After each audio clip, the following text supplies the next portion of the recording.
We have been discussing descriptions of random processes which are helpful in assessing the reliability of dynamical systems. So, we will continue with that discussion. So, today we will be talking about extremes of random processes. We will quickly review what we did in the previous lecture. So, in the previous lecture we considered the definition of envelope and phase processes, and according to Rice's definition, envelope is defined in terms of this function r of t. So, we start with a Fourier representation for a sample of a stationary random process, and we introduce a central frequency omega r, which enables us to write x of t in this form, and r of t is square root of ic square plus is square, and this phi of t is tan inverse of is by ic. And we derived in the previous lecture the joint probability density function between envelope and phase, the joint probability density function between envelope and phase at 2 time instants, and the joint density between envelope and its derivative, phase and its derivative. And we also briefly touched upon level crossing problem associated with envelope, and issues related to clumping of crossings of levels in narrowband processes was also discussed. We will use some of these results in due course, but presently we will have to discuss the problem of maximum value of random processes, and this problem is closely associated with the description of first passage times, which again was a topic that we considered in the last class, and we showed that the time for crossing of level alpha is an exponential random variable, and this parameter lambda is related to the level crossing statistics, and this result was demonstrated in the previous lecture, and we derived the expected value of the first passage time based on this model. So, this essentially uses Poisson model for crossings of high levels, and these results are based on that. Now, we consider now the problem of the maximum value of x of t in the interval 0 to t. So, here I have shown 3 realizations of a random process x of t over a duration 0 to 1 second. I am asking the question, what is the highest value of x of t in this duration. So, for this sample this is the maximum value, for the next sample this is a maximum value, for the third sample this is a maximum value. So, these maximum values therefore can be thought of as outcome of random experiments as we see different samples, and therefore, these maximum values themselves are maximum value can be modeled as a random variable. So, the problem on hand is to determine the probability density function of this random variable in terms of the complete specification of x of t and properties such as level crossing statistics, first passage times, etc., associated with x of t. As a prelude, we will quickly recall the problem of extremes of sequence of random variables. So, if xi I from 1 to n is an IID sequence of random variables with a common probability density function, say px of x, if we define yn as maximum of xi where I runs from 1 to n, we have already shown that this maximum this random variable, the probability distribution of this random variable is given in terms of the parent probability distribution function as shown here, that is the p yn of y is px of y to the power of n. Now, if you want the probability density function, we have to differentiate this with respect to y, and upon doing so we get the model for probability density function of y. So, this result is for sequence of n sequence of identical independent random variables. Similarly, we can also consider the problem of finding the minimum. So, here we define y1 as minimum of xi where I runs from 1 to n, and if you look at probability of y1 greater than z, this would be probability of minimum of xi's greater than z. This would mean since xi's are independent, etc., this probability will be the intersection of the events xi greater than z. Assuming independence, this can be shown using the fact that xi's are independent, we can show that this probability is given by 1 minus px of z to the power of n, from which I get the probability distribution function for the minimum as shown here, and again differentiating with respect to z, I get the probability density function, and this solves the problem. So, we can just make a note that y1 is minimum of xi, it can also be defined as maximum of minus xi, where I runs from 1 to n. So, once the problem of maximum is solved, we can also get the result based on that. Now, I will show some numerical results to facilitate an understanding of what is exactly we are doing. Let us consider xi to be an IID sequence with the common probability density function, which is exponential distribution, lambda is a parameter and x takes values from 0 to infinity. So, this probability density function is shown with a blue line in this graph, and these initial few red lines show maximum of say x1 x2, this is maximum of x1 x2 x15, this is maximum of xi where I runs from 1 to 50, this is maximum of xi where I runs from 1 to 500. So, you could see that this is a parent distribution, and as n increases it slowly moves towards the right hand tail, which is to be expected. So, the more the number of random variables you see, the higher will be the value that you will have an opportunity to see in your realizations.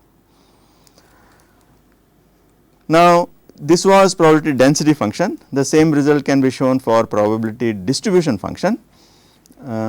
This is the parent probability distribution function, and these are the sequence of probability distribution functions for the extreme for n equal to 2, 3, 4 etc. This is for 15, this is for 50 and this is for 500. These are exact solutions, there is no approximations in this. Now, another example, if xi is IID sequence with normal random variables, normal probability density function as the common probability density function, say 0 mean and unit standard deviation, that is shown here. This is a parent density function, and here what is shown, what are shown are the maximum values for say n equal to 2, n equal to 15, n equal to 50, n equal to 500. So, since we are looking at maximum values, we are moving on the right hand tail of this density function. I mean parent density function, we are moving on the right hand side. The same results for probability distribution function. This blue line is a parent distribution, which is the probability distribution function of a normal random variable with 0 mean and unit standard deviation, and this is the probability distribution function for maximum of x1 x2, this is maximum of xi I running from 1 to 15, maximum of xi I running from 1 to 50 and so on and so forth up to 500. So, these are exact solutions for all values of n. Similarly, we can also get results for minimum for different values of n. So, I have shown the combined plot here. This is a parent distribution density function Px of x. On the right hand side we see the maximums, on the left hand side we see the minimums. So, this for example, this is pink line here is a minimum of xi I running from 1 to 500, where xi's are IID with a common probability density function which is standard normal. The same result for n equal to 50, and this one is I think n equal to 15 and so on and so forth. This is again the plot for probability distribution function. This is a parent distribution function. To the left of this we get the probability distribution functions of minima for different values of n, and to the right I get probability distribution function of maxima for different values of n. Now, the question that we are interested in is what happens as n becomes large. Now, we consider p yn of y, which is the maximum of probability maximum of xi I running from 1 to n, and this is the probability distribution function and this is the probability density function. So, the question we are asking is what happens to p y n of y as n tends to infinity. Now, to develop an understanding of the issues involved, we introduce a random variable xin, which is n 1 minus px of yn. Yn is a random variable here, xin is a random variable, px of yn is a transformation on yn which follows the function px of x. Now let us consider now the probability distribution function of this xin. So this is probability of xin less than or equal to xi is probability of this quantity n into 1 minus px of yn less than or equal to xi. So we can invert this relation and we can show that this requisite probability is nothing but probability of 1 minus probability of yn less than or equal to px inverse 1 minus xi by n. Now this is nothing but the probability distribution function of p, probability distribution function of yn evaluated this value of the argument. Now we know pyn of y is px of y to the power of n. So I will use that now. So I have shown p psi n of psi is this, pyn of x is px of x to the power of n. So I will substitute that here, and this sequence of operation px into px inverse will cancel out and I will get 1 minus 1 by xi by n to the power of n.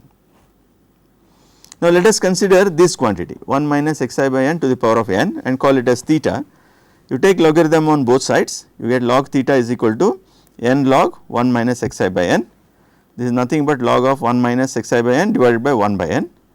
Now on this now I will consider what happens as n tends to infinity. As n tends to infinity, this is we have to apply L'Hopital's rule, and upon doing that we can show that this function is actually minus of xi. That would mean this is nothing but log theta, therefore theta is exponential of minus xi. So this is for large n. Now I will work backwards and get p xin of psi is 1 minus exponential of minus xi, and the probability density function is exponential of minus xi. Now we come back to the transformation, xin is n 1 minus px of yn, and from this I can now get probability density function of yn. This is known now, xin is known. So if I derive this, I will now get the extreme value distribution for large values of n. So if I do that, I get already I know for large values of n, xin is exponentially distributed. So I will exploit that fact, and also by examining this we can see that as xin decreases as yn increases. So therefore for large n, if I use these facts, we can show that pyn of y is nothing but xin of greater than or equal to g of y, where g of y is this function. So pyn of y would be 1 minus exponential minus g of y, which is nothing but exponential of minus gy. So this is the extreme value distribution for n tending to infinity. So p from this, if we can as well get the probability density function, which is the derivative of this is minus dg by dy exponential minus g of y. Right. Now how does it really look like if we apply to a specific problem? So let us consider a sequence of random variables which are exponentially distributed. So px of x is density function is lambda exponential minus lambda x, where x runs from 0 to infinity, and the associated distribution function is 1 minus exponential minus lambda x. So the transformation for xin is n into 1 minus exponential minus lambda yn, which is n exponential minus lambda yn. From this I get g of y is n exponential minus lambda y. So pyn of y is I get exponential of minus n exponential minus lambda y. So this is a double exponential, by that I mean this function. So from this I can also get the density function by differentiating this with respect to y, and I get this expression. Now we will redraw the graphs that I showed earlier. Now on this, now I will superpose the result from asymptotic analysis. So this is the parent distribution which is exponential. This is exact extreme value distribution for n equal to 2, 3, 4 etc., and this is for n equal to, this is 500, this is 50, this is 15. The blue line is the asymptotic probability distribution function for the extreme, density function for the extreme, and the black lines are the exact solution. So you can see that at 50 you can hardly distinguish between the two different results, and 500 of course they are much less distinguishable. At 15 they are already good. Okay. Now let us remember the form of this probability density function or the distribution function, which is exponential of exponential functions. So this is one of the standard forms of extreme value distributions. Now let us consider another random variable, say Rayleigh random variable. Again I consider a sequence of IIDs xi where the common probability density function is Rayleigh, and I am interested in maximum value of this xi over I equal to I from 1 to n, where n goes to infinity. Now I introduce this random variable xin, that is n minus 1 plus exponential etc. This is this g of y, therefore n exponential minus y square by 2 sigma square. From this the distribution function again is a double exponential, but now the exponent has square of a y, whereas previously we had the exponent which was y to the power of 1. So here again we can see the probability distribution function. This is the parent distribution of a Rayleigh random variable, and this is for n equal to 5, this 50, 500.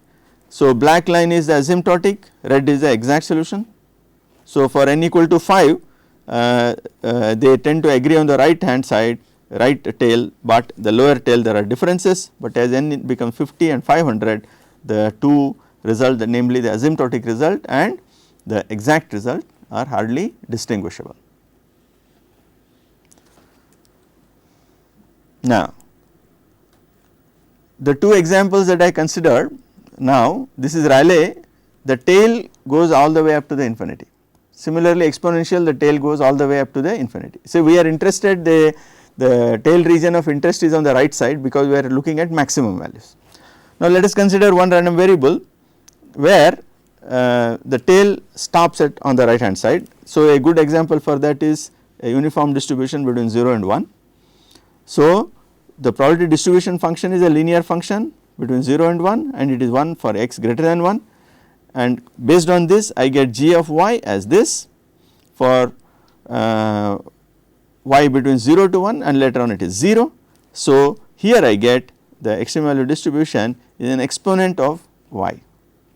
This is not double exponential anymore now, it is exponential of minus y. So if you look at that again, this blue line is the parent distribution, red is the exact solution and black is the asymptotic solution. You can see that for n equal to 2 the differences are quite pronounced, n equal to 5 the differences start reducing, but for by the time we reach n equal to 20 the differences are almost negligible. This distribution is again bounded on the right hand side. Okay. One more example, Px of x is 1 minus x to the power of k whenever x is greater than or equal to 1, it is 0 for x less than 1. So here I get g of y as this, and from which I get the asymptotic distribution for the highest value, and here I am getting exponential of y to the power of minus k. Okay. So this is an asymptotic form for this type of random variables. So we are getting double exponentials, exponential of y to the power of minus k, and so on and so forth. So before we discuss that, we will again see some numerical results. This n equal to 1 is the parent distribution, and this is maximum for n equal to 2, n equal to 5, n equal to 10 and n equal to 20. Black is asymptotic, red is exact, and we see here that for even for n equal to 2, the difference between the exact solution and asymptotic solution is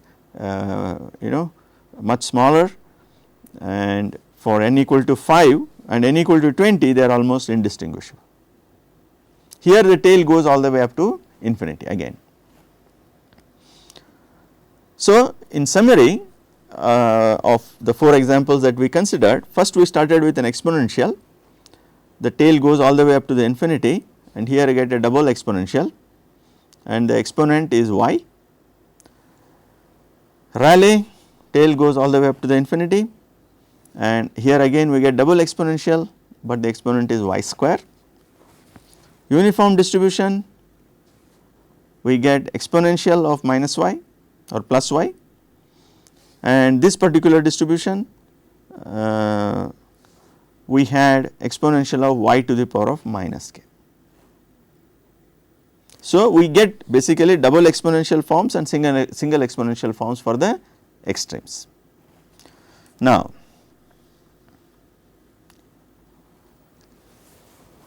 if we look at again let us look at yn is maximum of xi, I running from 1 to n, and pyn of y is px of y to the power of n.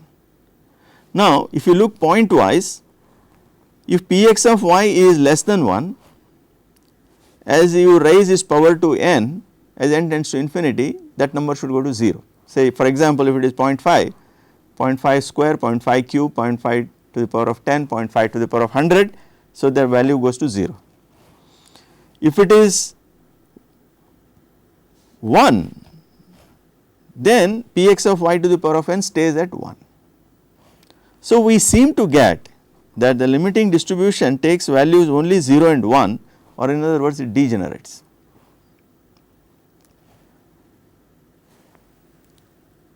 Degeneracy does not interest us.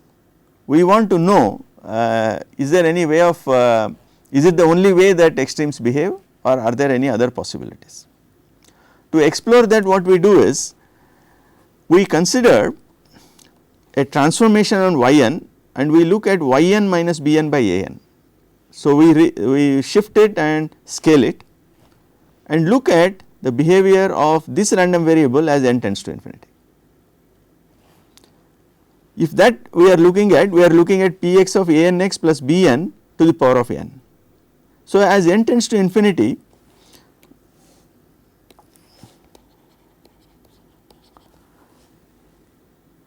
g of x in this distribution function converges to another distribution, convergence in distribution, this can be non-degenerate.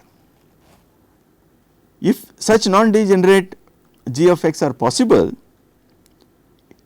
it has to belong to only 3 classes. That is one of the results in extreme value analysis. That means, it can be shown that g needs to be one of the following 3 types.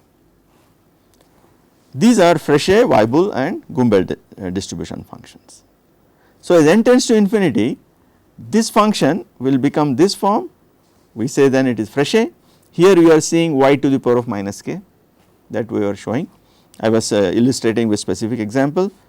Here it is y to the power of k, single exponential, here these two are single exponentials, and we were getting double exponentials.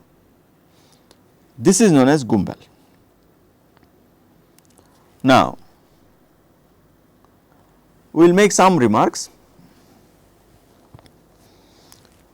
If px of x, which is a parent distribution, is such that pyn of y is Frechet or Weibull or Gumbel, then we say that px of x belongs to the basin of attraction of Frechet, Weibull or Gumbel. That is, if px of x is such that the asymptotic pyn of y is Frechet, then we say that px of x belongs to the basin of attraction of Frechet extreme value distributions. Similarly, if px of x is such that pyn of y is say Weibull, then we say that px of x belongs to the basin of attraction of Weibull, right. So, there are mathematical theorems which help us to deduce few facts which I am stating here without proofs. If Px of x, that is the probability density function of x, has an exponentially decaying right hand tail, then the asymptotic extreme value distribution would be Gumbel.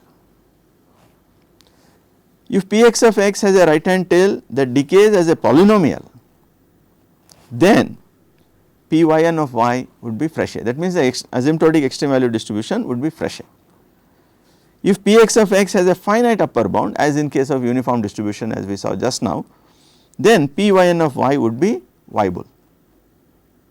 So, these three random variables Frechet, Gumbel and Weibel are widely studied and considerable information is available about use of these models, use of these probability distributions in modeling extremes. Now, here I have tabulated the basin of attraction for different distributions. For example, distribution is normal, the domain of attraction for maxima is Gumbel. So, the arguments that we used till now was on the highest value. We can construct similar arguments for the lowest value also, and that leads us to models for minima, and in which case we have to look at tails on the left hand side instead of right hand side, right. So, for a normal distribution which has tails which goes to minus infinity as well as plus infinity as exponentials, the models for extrema are for maxima it is Gumbel, for minima it is Gumbel. For exponential, the maxima is Gumbel, but minima when we look at left hand side it is bounded, it is Weibel. So, similarly for Rayleigh, maxima is Gumbel, minimum is Weibel. For Cauchy, the maxima is Frechet and minima is also Frechet. If the random variable under question is Gumbel maximum, its own maximum will be Gumbel, minimum will also be Gumbel. So, some of these results can be proven. So, there is a good book which would help you to understand this in a deeper way, that is book by Casillo, Extreme Value Theory in Engineering. Now, all these three asymptotic extreme value distributions can be put into a single model, and this is known as generalized extreme value distribution, which is mathematically shown here.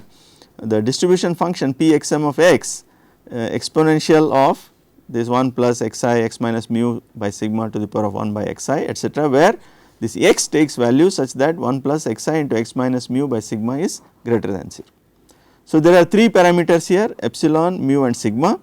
Epsilon is a real number, this is known as shape parameter. Mu is a real number known as location parameter, sigma is a scale parameter which has to be positive real number. And in this model, as xi tends to 0, we get Gumbel model, as xi, if xi is greater than 0, we get Frechet model, and xi less than 0, we get Weibel model. So, these three models are embedded into a single mathematical expression, and in estimating system parameters, this could prove useful.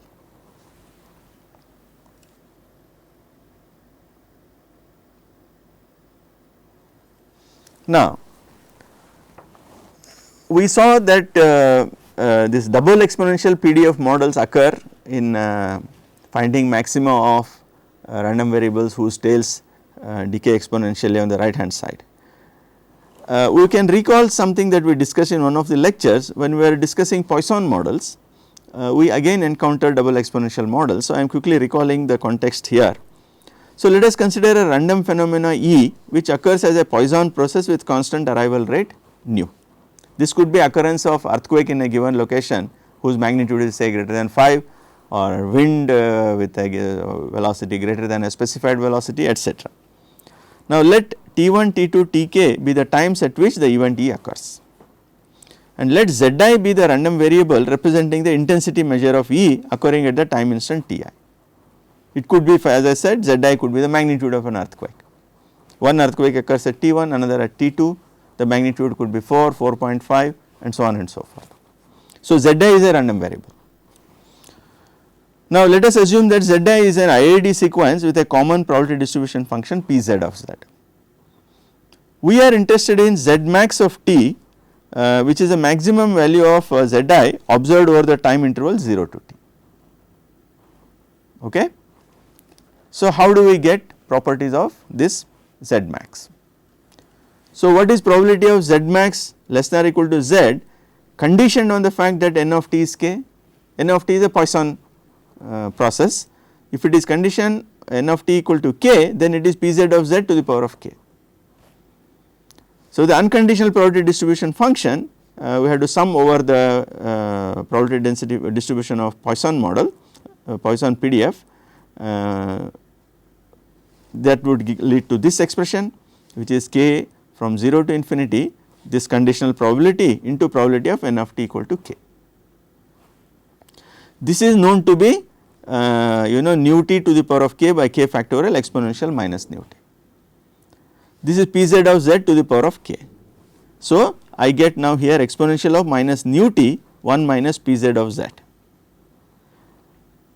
Now, if Pz of z is exponentially distributed, okay, I get the double exponential model, which is a Gumbel model in this case.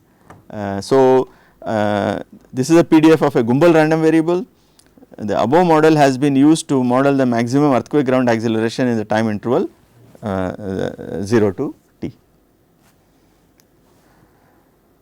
So, the issue that I am trying to point out through this example is that this kind of double exponential for extremes can also be derived through a Poisson model for an associated counting process. So, we will see how we can use this shortly.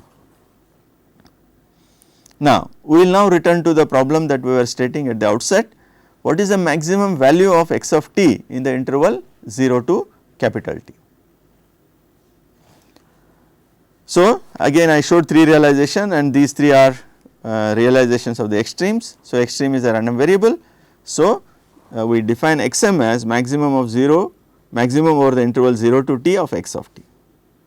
The problem is, given the complete description of x of t, can we determine pxm of x? What is probability distribution of pxm of alpha? Which what is probability distribution function of xm? It is probability of xm less than or equal to alpha. Now,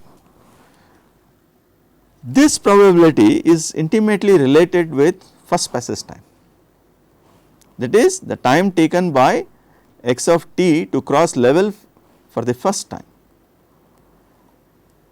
The fact that probability of xm less than or equal to alpha is equal to probability of tf of alpha greater than t is something that you have to carefully consider, and I can help you with some illustration. Suppose we consider x of t to be a random process, and I have shown here 4 realizations of x of t, and this is 0 to capital T, which is the time duration of interest. So, what I am interested in is the highest value of x of t in the time interval 0 to 20 seconds. So, these are these black dots, this is for the first realization, this is for the second realization, this is for the third realization, this is for the fourth realization. Now, what is the question we are asking? This is level alpha shown in the pink line here, here and here. The question we are asking is, what is the probability that xm is less than or equal to alpha?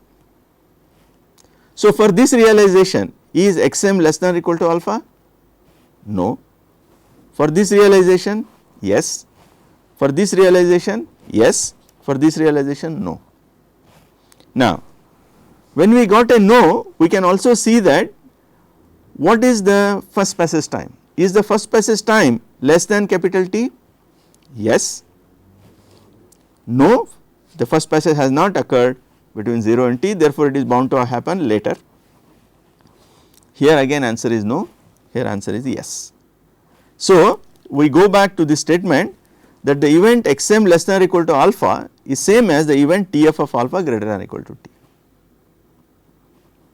Okay. Now, tf of alpha we have already characterized. Okay. So, I have now model for tf of alpha, which I have shown that it is an exponential random variable for a Gaussian stationary random process. We have shown that this lambda is given by sigma x dot divided by 2 pi sigma x exponential minus half alpha square by sigma x square. That would mean the moment I have solved the first passage time problem, I also have an handle on the problem of extremes. How did we solve this first passage problem? We first solved the level crossing problem. We computed the average number of times the level alpha is crossed in 0 to t, and then assuming that level the crossing levels that we are interested in are high, so that crossings are rare, we postulated a Poisson model. From the Poisson model we derived this exponential model for the first passage time. Now that further helps us to arrive at the model for extremes. As engineers, we are interested, the most fundamental question that we are interested in answering is this: what is the probability distribution of xm, which is maximum value of a random process over a given duration. That is the fundamental quantity of interest. If x of t is response, obviously I would be interested in knowing the highest response. If a random process is evolving in space, like strength of a beam or etc., I am interested in the least value of strength, highest value of the load effect. So we are always interested in extremes. So we will run through this calculation now. We already have a model for the first passage time.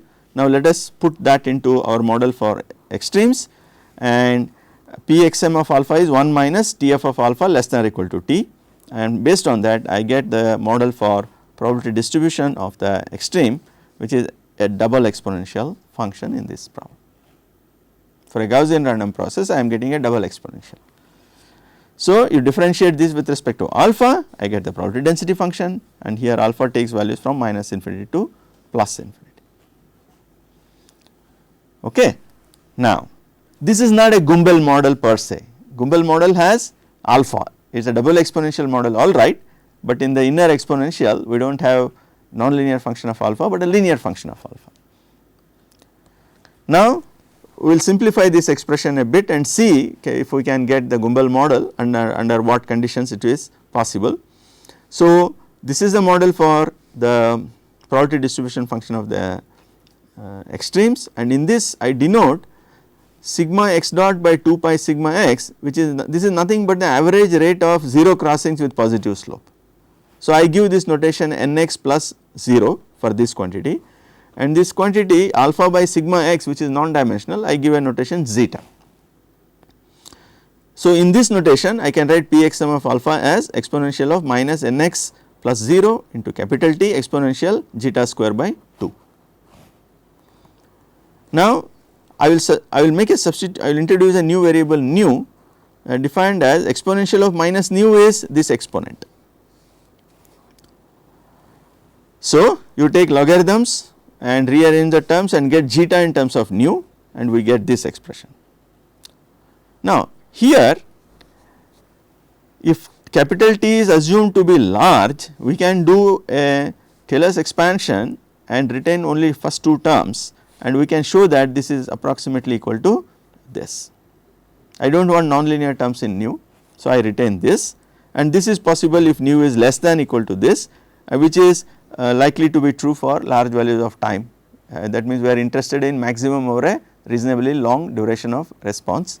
So if these assumptions are acceptable, then I get zeta in terms of nu, and I can introduce some notations to simplify the representations. I introduce a quantity which is C1, which is square root of 2 log whatever is inside this parenthesis, and with that I get now the model for extremes, which is the double exponential form, exponential of minus exp minus C1 zeta minus C1, where zeta runs from minus infinity to plus infinity.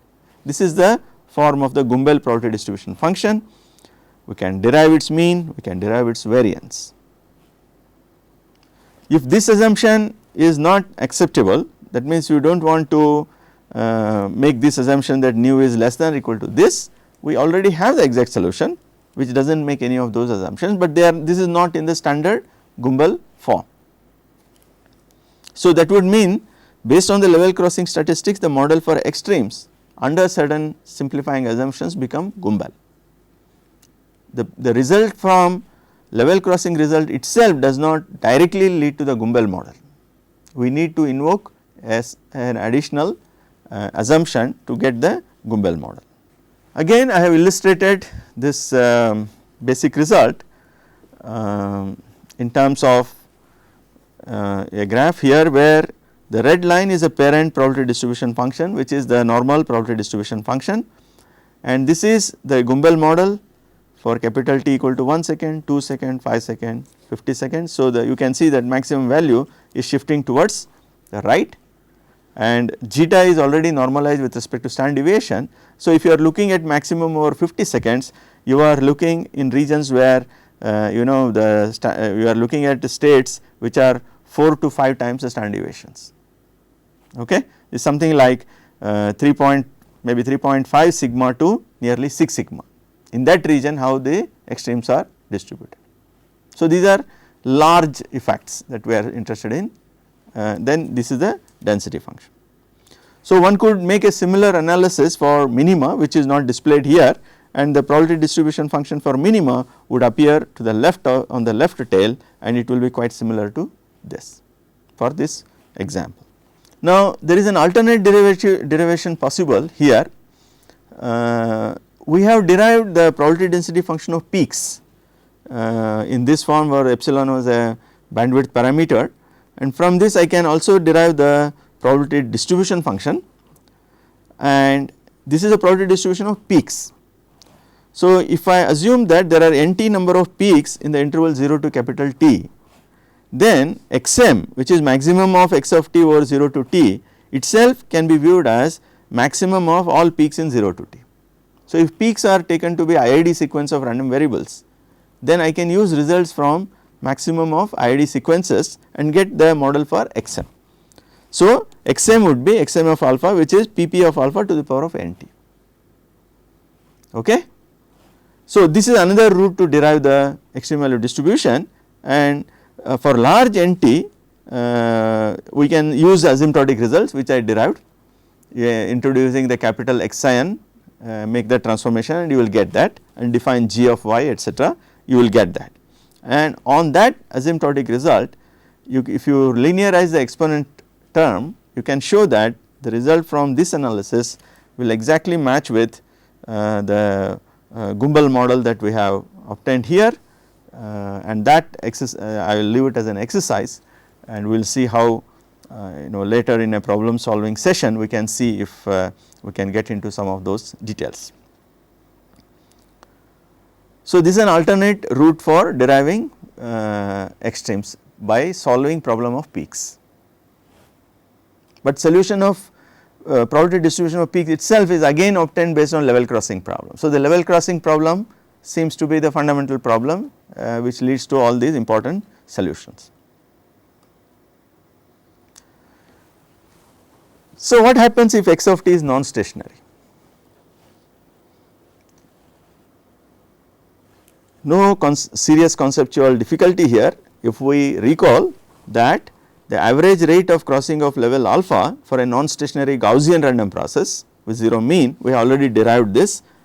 Here the quantities sigma x dot and r are all functions of time. So, the first passage time problem of first passage time has already been solved, and we have shown that this is 1 minus exponential minus 0 to t, this function of time. Instead of writing lambda t, we have to write now integral 0 to t lambda of tau d tau, where lambda of tau is the rate of crossings which is given here, average rate of crossings. Now, once the first passage time problem of first passage time is solved, the problem of extreme is also automatically solved, and we have at least notionally the solution as displayed here. So, if you want to really derive these details of this solution, you have to carry out this integration in time, and for that you have to have the time histories of sigma x dot and r, which is the correlation coefficient between process and its derivative. For a stationary random process, the process and its derivative are uncorrelated at the same time instant. So, r would be 0 in that case, and sigma x dot would be independent of time.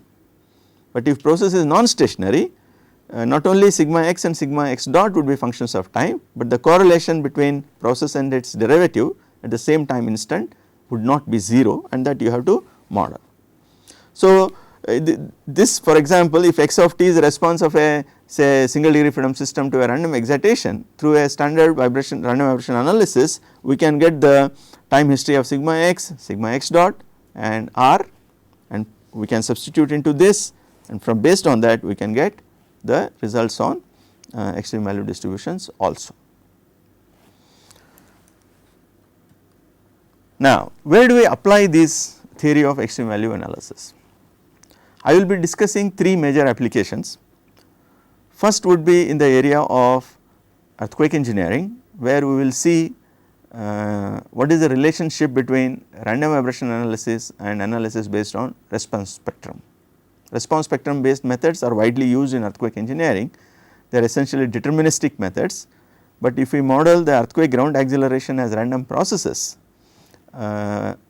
we need to carry out a random vibration analysis, and the question would naturally arise, what is the relationship between such a response spectrum based analysis and random vibration based analysis.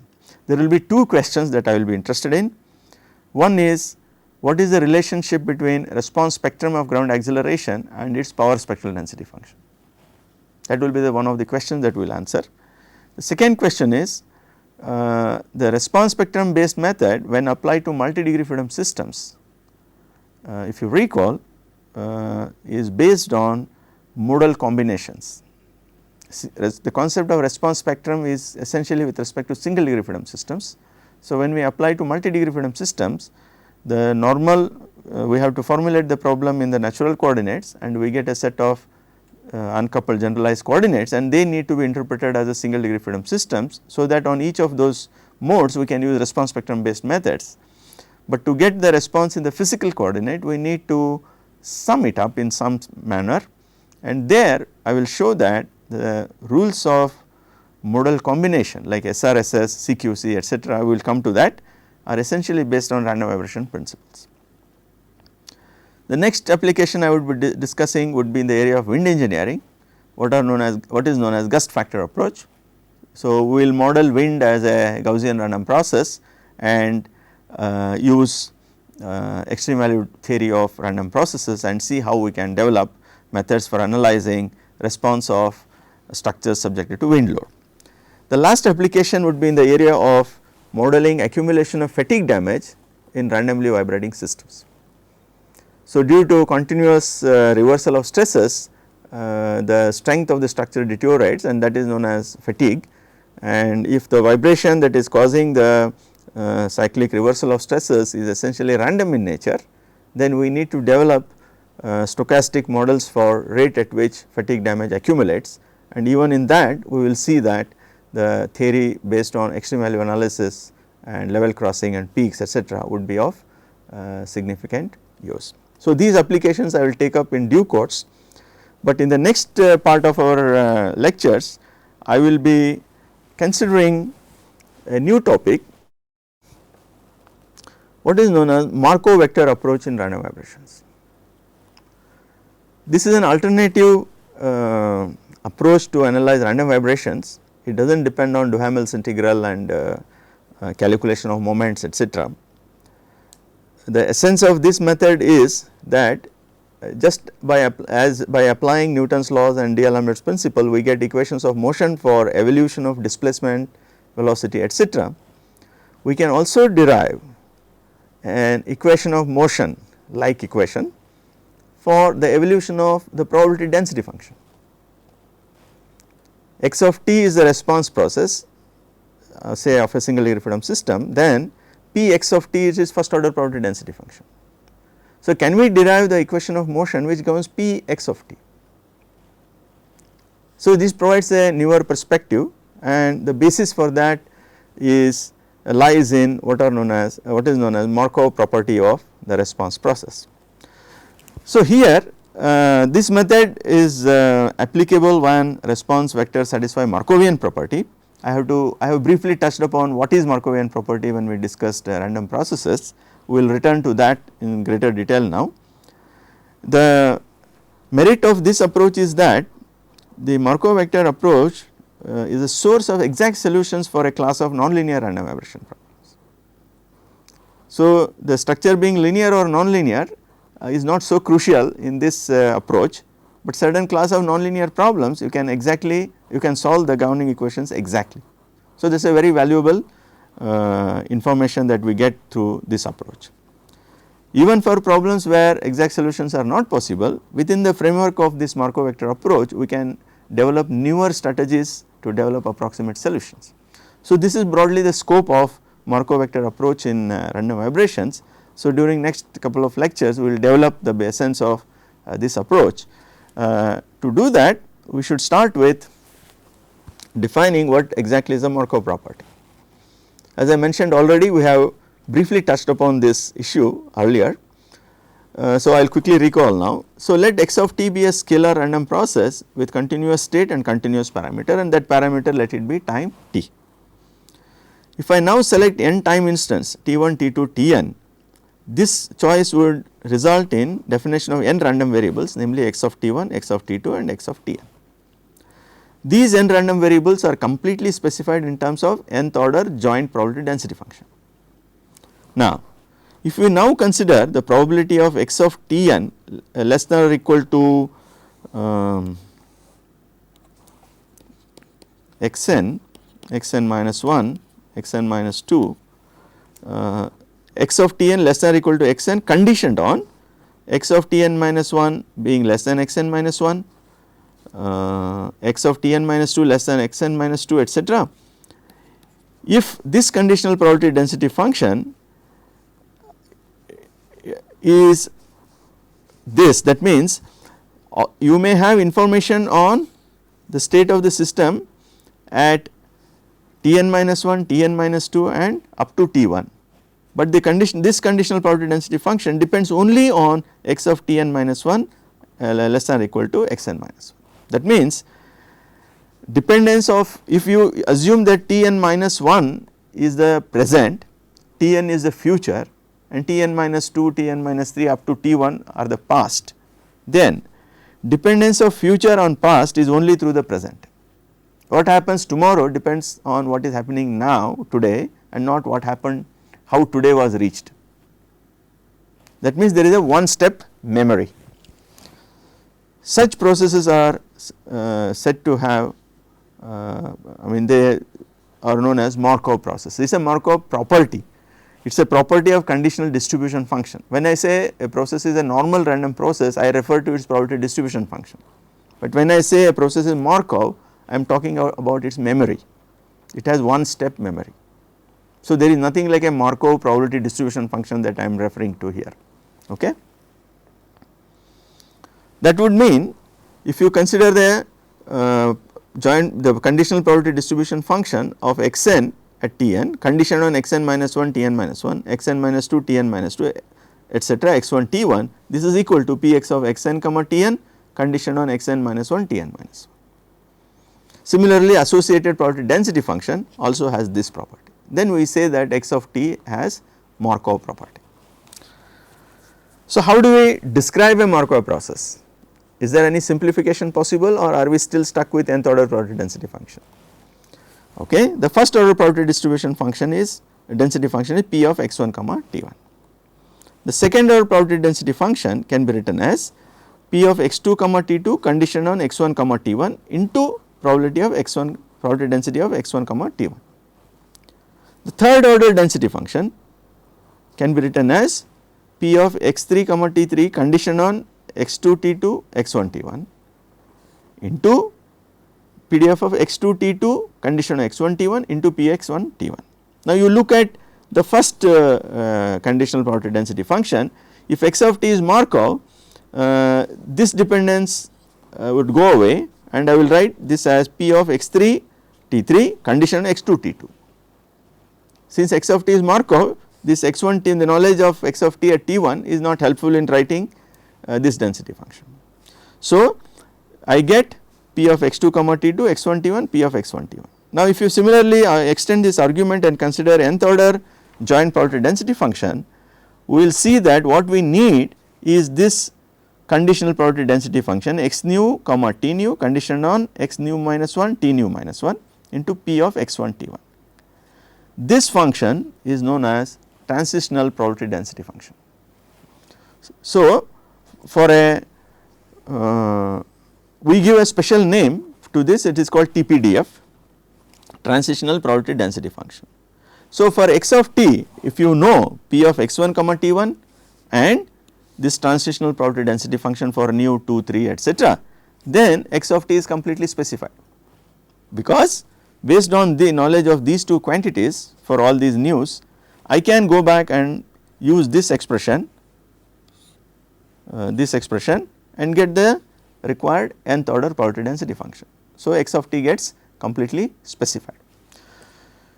Now, in the next class we will see what other properties these Markov processes have and how to use that in analyzing dynamical systems.